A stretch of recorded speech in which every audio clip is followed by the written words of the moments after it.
after Proving Ground. It is Cody, Summer, and of course, Jeremiah Goldmain.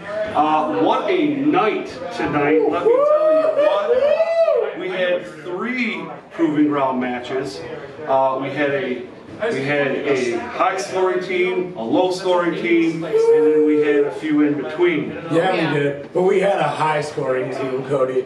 We had a high-scoring team.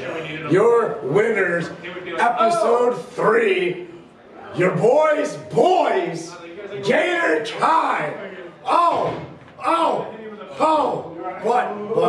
But I'm a humble person, so I will save that containment until later when we discuss the eliminations and all that. But with a winner comes a loser. Summer comes a losing team, Summer. And about a month ago, you, at the end of episode 1 of our little after show, said, but I can say, you know what? This is you. Last time on the XICW Proving Ground after show, I had much confidence in the team of TJ Meyer and KJ Reynolds. So about that, let's just say tonight wasn't my night. Wasn't their night either. They were the lowest scoring team and soon to be eliminated. They are eliminated. They are eliminated. They are the official 3rd, but we'll get more to that. Let's start it off. We had the first match in the Proving Ground series this tonight. It was Three's Company consisting of RC3 and MM3, and they were taking on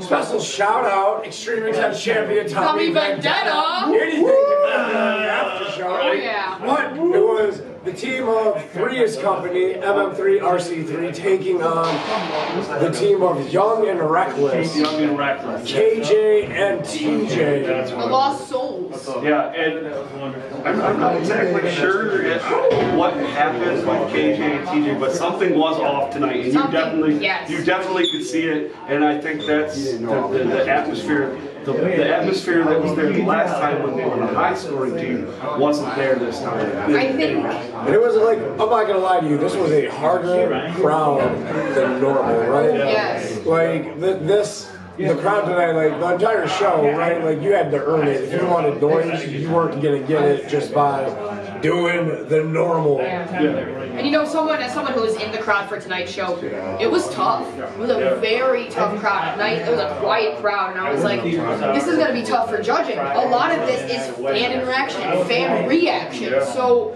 when there's a lack of that, it's hard for the teams to really put themselves out there, because I know as a performer already, you feed off of that.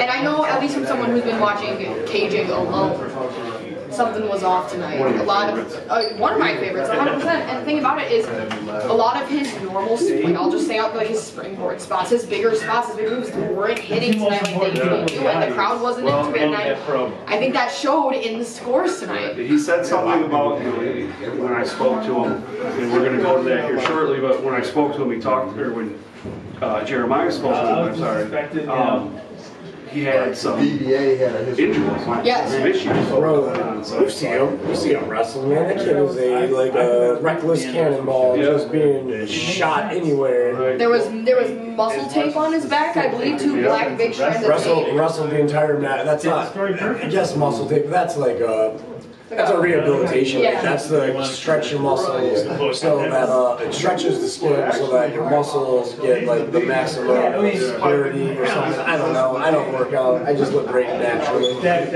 said, though, I think that we should bounce it to you. You want to bounce it to me with that KJ? Yeah, bounce it with the KJ. Well, folks, we're going to shoot it over to me, Jeremiah. Take it, guys. Jeremiah Goldmain here, and today it's my privilege to be interviewing one half of the eliminated team. The man who was part of the team that was on the top last month, but now in the bottom, the KJ Reynolds. KJ, how are you feeling tonight, man? How do I feel? Dude, I feel like fucking shit. I don't care if this is a babyface promo, a heel promo. I literally don't give a flying fuck right now. I lost. I don't like to lose. So next year, I don't give a fuck who's in the tournament. I'm winning the goddamn thing. That's how I feel right now. Dude, fucking my neck hurts. I can barely speak. My back is fucked up. But I still went out there and I gave it my all. It's just a nod. No, this is... So hear me out, man. I feel. And then after, no. And then after, I was about to bring that up. Hits me. I was about to bring that up, man. Y'all were gelling, and then all of a sudden on the and we're back. Woo! KJ Reynolds, man, getting real. He's pissed. He's angry, man, getting real with it. Yes, he's definitely pissed. We talk about match number 2. Okay, we remember match number 2. Was Gator Kai. Yes, it was. It was Gator Your Kai. boys. It was my boys. Yeah, My boys. Brutus Atwell and LJ, and then my boys, right? Well, what are they? The 4-0. 4-0 Young. It is 4-0 Young K. 4-0 Young K. Mark Ross and Forever Young. Yeah. Great Interesting match. Oh my god. Interesting story. No. We'll get to the interesting part about this later in this episode. Yeah. But great match. Oh yeah. Things out of all 4 of them you haven't really seen. Oh my gosh. Forever Young was the dive master tonight of the show. Yeah. Like, Cannonball off the apron. Yeah, well, amazing. it was a great match, but on both sides. And when the judging came out, I was really surprised to see how low the Forever Young and Mark Ross was. we're going to get to that because that's what I wanted to talk about. But we'll talk about that when we go over the judging. And then so I was surprised by that, but I think we just witnessed LJ Lawrence and Cobra Kai become the bad guys. Yeah. No, I think I definitely felt an energy switch there. It was. Yeah. I was watching. I was obviously not out there this evening. Right? We had a talk as a team. Hard Target wasn't out there. He's grounded. He needs to do better in school. That messed up my spot. That's fine, right? No, it was a different vibe. Like that was nope. You know, it was dark. Between the 2 teams, though, something I was both, not surprised, but more so really intrigued by was both of their presentation. You had Gator Kai, you had Brutus Atwell obviously honing in on his karate skills. Yep. Matching gear, but if you look on the 4-0 Young K side, matching gear, the energy was there. I think the crowd was louder when they came out. I heard that pop, like we can, alright, listen, so the loudest pop of the night has to go to for 4-0 Young K with, so you're getting the Mark Ross entrance, right? Yeah. But then all of a sudden, when it's to the part you think it is, boom! Here comes Forever Young, right? it was great. It was the crowd popped. It was loud. But on that same note, on the loudest reactions, rough September. Right? Gator Kai had the noise. Like, was it cheers? Was it cheers? No. It was far from cheers. It was a reaction. But it was a sea of boos. Everything they did, booed. And you could tell they were getting somewhat frustrated by it. And it kind of honed in their energy to the match. Well, they adapted quickly. Yeah. And like, you want us to be the bad guys? We'll be the bad guys. They flipped that switch and they used it, and it worked to their advantage at the end of the day. I want to point out. You go back to the month ago, right? Yeah. The episode 1. We didn't choose to be good guys. Nope. Right? They were for us. They loved us. Right? They went out there this week. They hated them. They just gave them what the crowd wanted, bad guys. They gave them bad guys. And that's the thing with crowds. You have to work with their energy. And obviously, they did it so well because they were the highest scoring team. That's true, but I mean, that's part of professional wrestling. For sure. It's working the crowd and not working your partner. But you know what, guys? With that, I think we should take it to the second half of the losing team interview. That thing we spoiled a little bit. We're going to throw it over to Cody with his word, I guess, with TJ Meyer. I thought we were going to mine. Sorry, guys. I was ready to point to me, and we're going to Cody. So take it away. It's Cody here from Rasslin Rage. We're doing After Proving Ground right now, and I'm looking for that guy right there. What's going on, dude? What happened, bro? Hey, TJ. Don't fucking talk to me.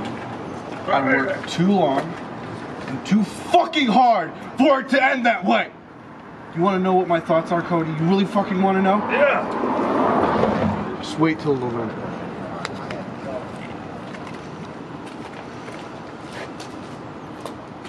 Well, I think we know that.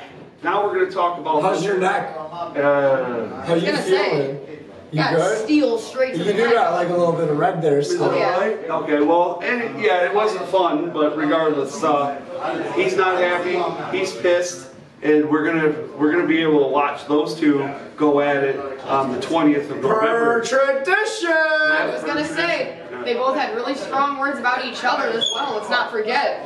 So we're gonna see one hell of a match coming November 20th. I just want to say what could have been had that, like, I don't know, had they just been like, listen, it wasn't either their fault, something was just off, and then, I don't know, had TJ not violently assaulted KJ, maybe something could have formed from that. Yeah, well, he's definitely pissed. You can tell. Yeah, TJ's looked pissed all day, even before the match. I think that was a good representation of TJ Meyer living up to the name, the Lost Soul. He felt, you could tell by his demeanor that he was not only upset, but he was disappointed.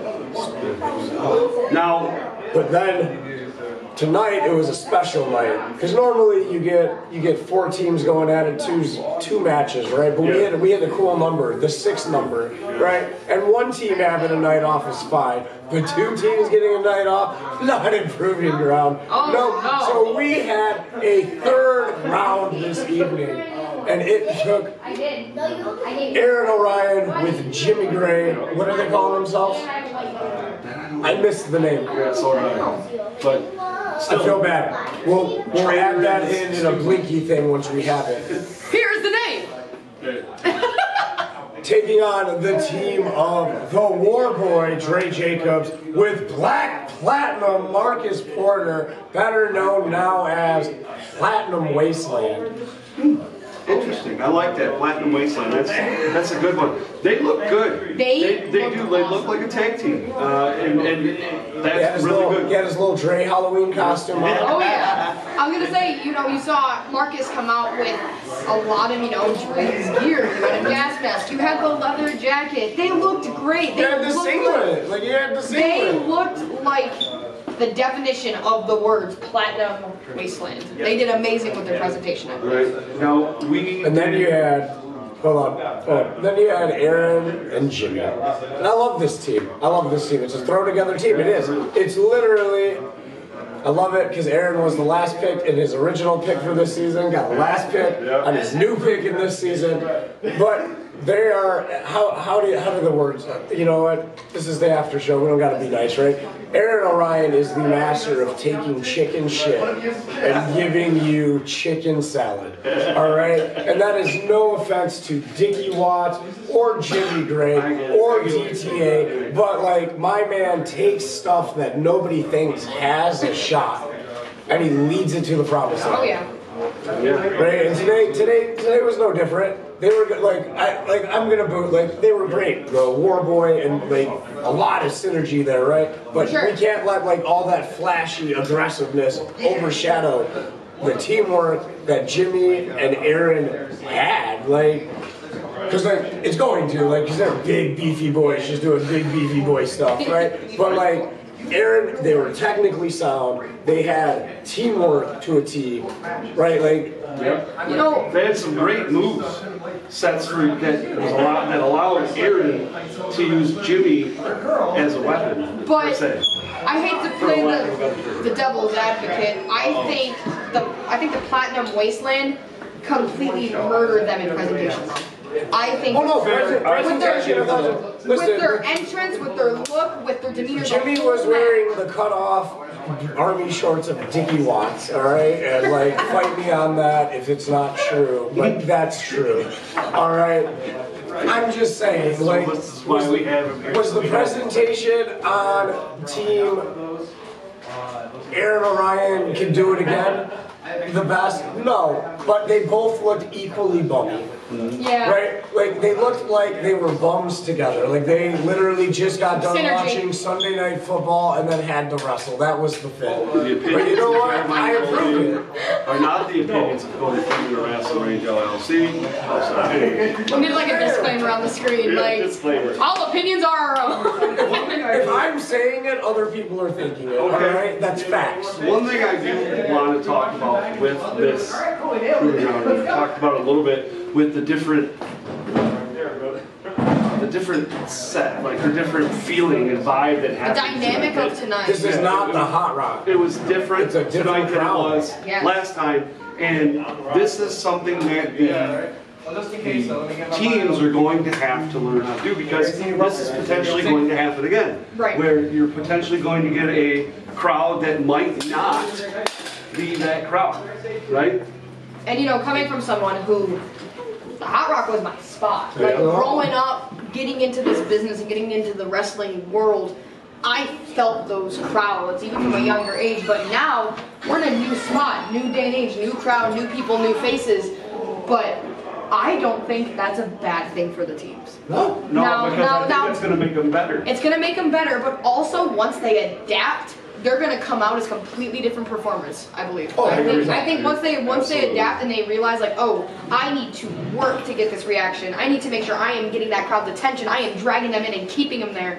They're going to walk out and be able to face a tough crowd, especially rookies if they haven't been able to be in front of a crowd like this before. One thing I haven't seen. Hold on. I gotta, before I lose this thought, Cody, I'm so sorry, because it's on what we were talking about with this venue, right? Because we keep talking about it. The crowd's different, the venue's different. We're not at the Hot Rocks, right? Mm-hmm. The thing is, I think what that actually did for this competition this year is it gave everybody a equal slate. Yep. I agree with 100%. that. All right, because like, let's be real. Some of these vets are the guys of Yep. Hot Rock, right? Favorites from Hot You're Rock. all equal ground here now. Yeah. New crowd. I agree with that. There are a few, 100%. like a lot of the XI loyal have come, you know, to the new venue, but like, it's not all of them.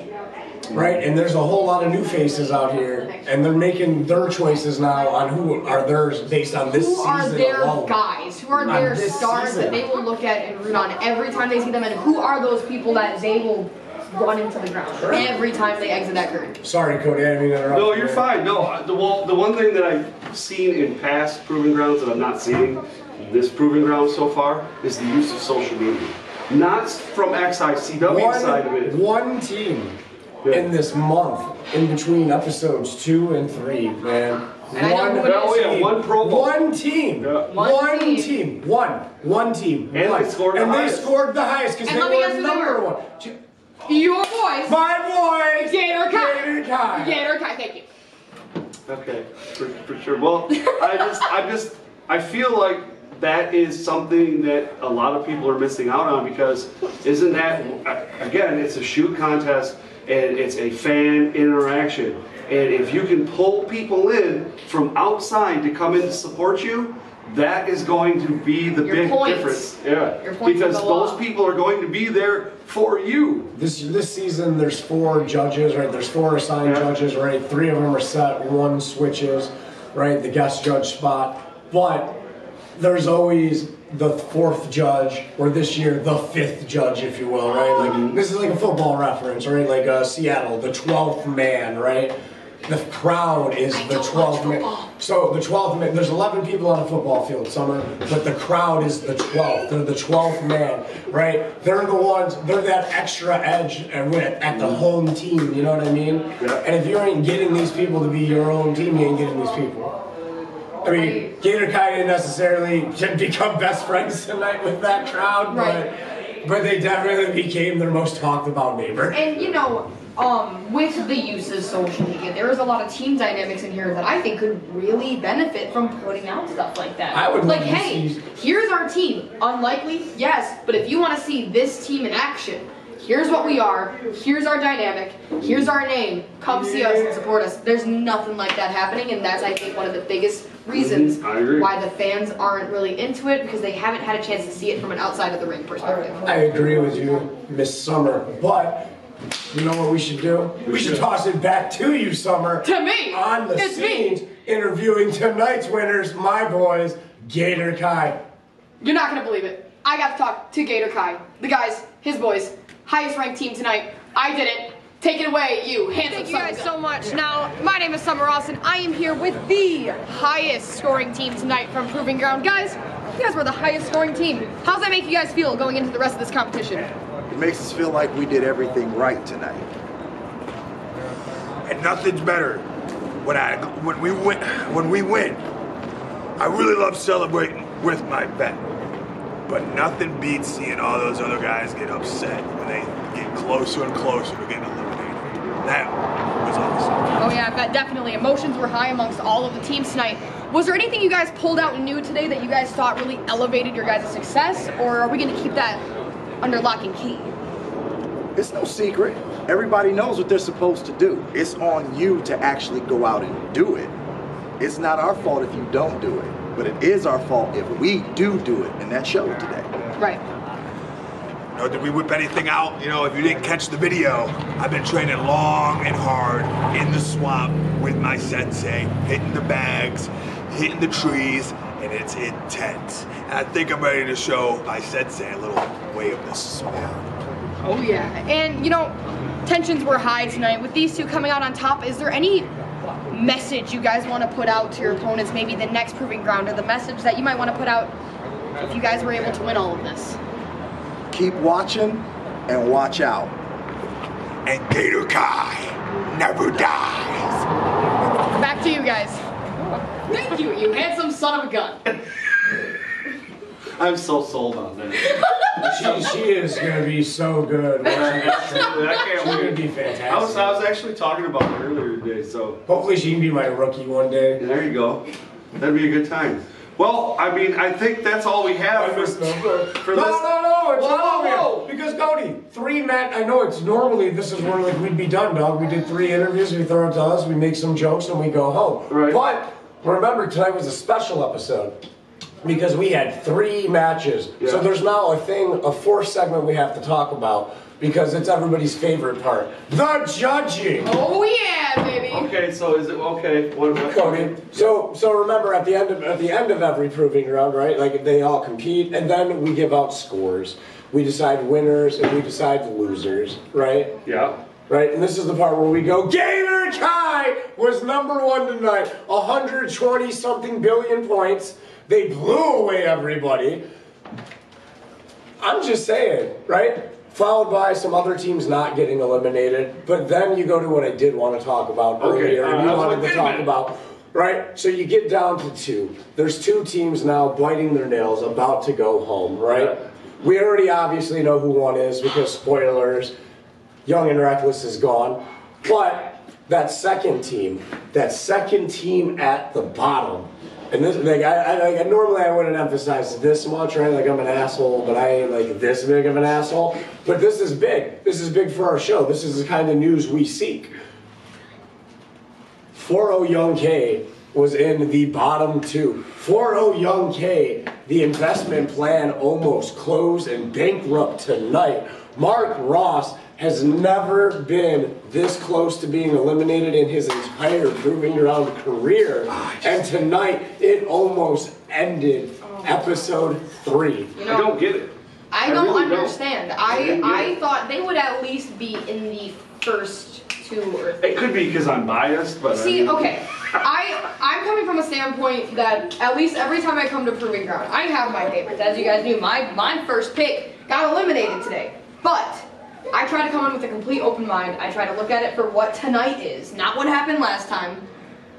I thought 4-0 Young K was the best team tonight.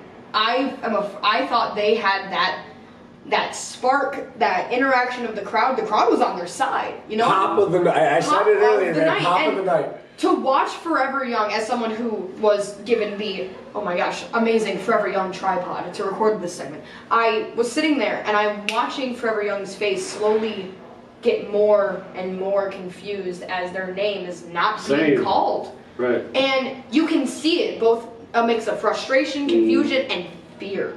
Both in Forever Young's face.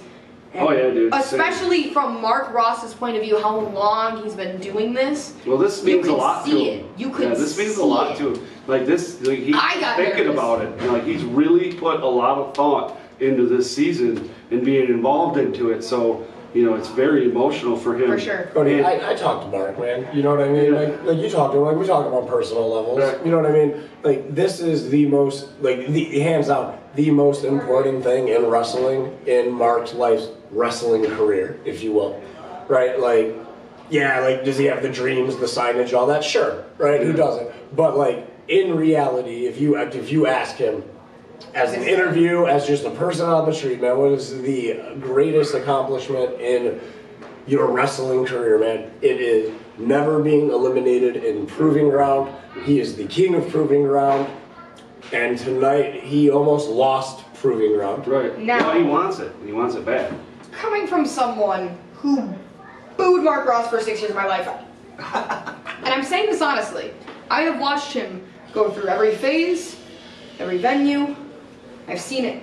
I even, like, picture a little 12-year-old me booing this guy who had big poofy hair at one point. But at the end of the day, I have grown such a respect for Mr. 401k, Mark Ross. And you can see it in the way he thinks about it, the way he is in the ring, and his emotion alone, how much this means to him. And you know what? I would love to see him have that I won Proving Ground moment this season.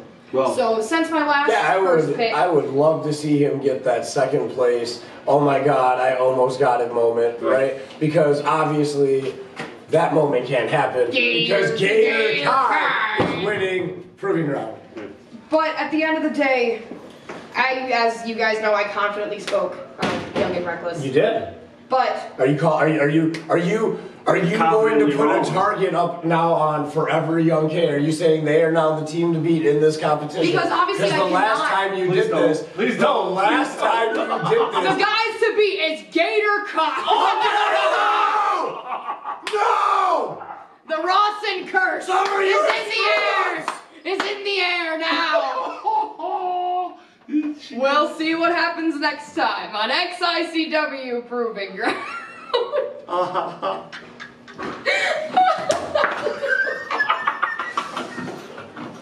My name is Summer Rawson. I was the person that just made Jeremiah Goldmain walk off screen, and this was the XICW Proving Ground. Cut that. Cut that.